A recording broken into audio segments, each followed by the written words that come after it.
Hello, everyone. This is Sly Gittins here to give you a quick overview of the Microsoft Conditional Access, a powerful tool that's designed to enhance your organization's security by ensuring the right people have the right access to the right resources under the right conditions.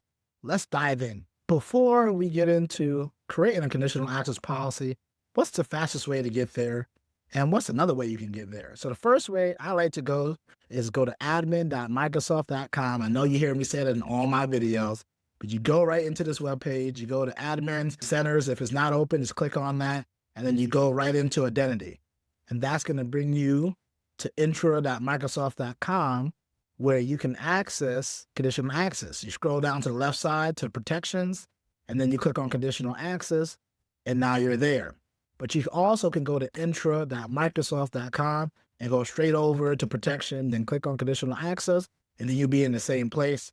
I just like to work from the admin page because I'm usually there when I start my day to figure out what I'm going to work on. And then I go straight there, bookmark intro.microsoft.com. It saves a click, and that saves some time. So the next thing we're going to take a look at, what can we do now that we got to the cloud, to the conditional access overview page? If you take a look here to create a new policy, that's what we're going to do today. We can create a new policy from templates. And just in case you're brand new to the creating policy, this is a good place to start. Let's actually start there right now. So when I click on create a new policy from templates, here are some of my different templates that you can leverage in your organization. You can require multi-factor authentication for all admin accounts. Also do secure and security info registration, blockchain authentication, require authentication for all users, require multi-factor authentication for management. You can also use required compliant for hybrid Azure AD joint devices or multi-factor authentication for all users. If you don't know what those are, you can actually just click on learn more to figure out what are you doing when you activate this. Then you can even break it down into zero trust, remote work, protect administrators, emergent threats. You can see this all of them all together. This is just a great place to get started. I like to start actually from creating our own policy. Let's go ahead and do that. Let's go back to that page, click on new policy. We're going to name it test. And then now we're going to go into the first part called assignments. This is the user page. And again, these are identities in the directory that policies apply to, including user groups, services, and different principals. When we click on here, we can click either all users. Say for this one, I want to say all the users will have multi-factor authentication. What I like to do is something called creating a break glass account or emergency account. And this helps me, even if I create this for all users, what I'm going to do is exclude one user. I'm going to go and say, let me exclude some different users here. I want to get rid of, let's see what's the admin. This one right here. I'm going to exclude this because this is the account that I'm using right now. That's excluded, but everyone else is included. Just in case I create this policy, it's going to force everyone to do multi-factor authentication.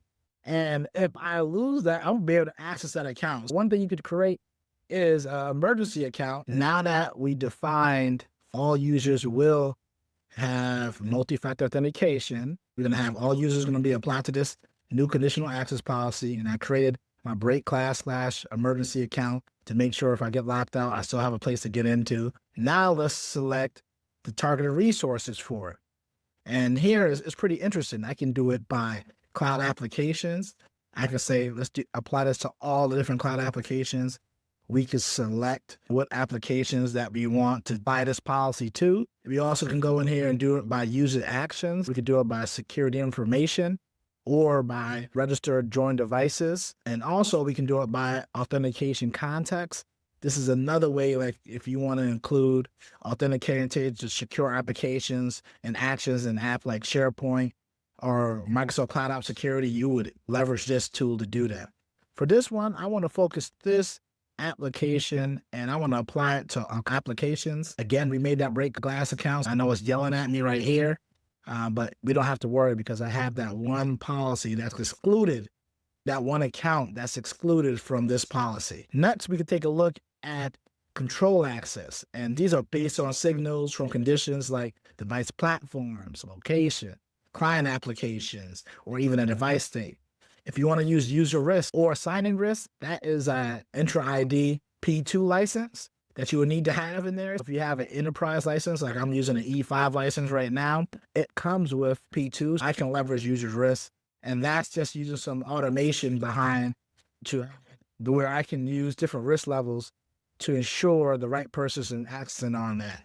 You can definitely use that or sign-in risk. You also can do it by different devices, platforms. If you want to apply this only to Windows devices, we can go ahead and do that. We can also do it by locations. If we have a trusted location that we know in Buffalo, New York, right now in this house, anyone who has that network address can come in. We can do that. We can also do it by different locations that you want to do this, but you can say any location, we got to have two-factor authentication because we are trying to achieve zero trust. You can also leverage a client app where you can block like legacy authentication, those applications that don't security, we can get those out of there. We can apply this to it. We can do modern authentication only, mobile desktops and clients. We can make sure how granular that we can get it to. We can even do it by the actual device attribute if you want to get as granular as there. For right now, we're just going to say all users. We're going to do all device platforms because we don't care. You're signing into with two-factor authentication. And also make sure that you click done here. Can you proceed? Because you will lose all the stuff if you don't do that. Next, we got to go to access controls. And now we can either block access altogether. Block is a great one to use, but you got to be really careful when you're leveraging that because it'll be easy to lock yourself out. I've seen it a lot of times. I tend to use the grant access one.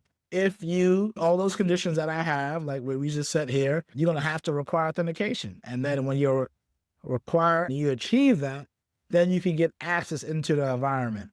And then you can even require authentication strength.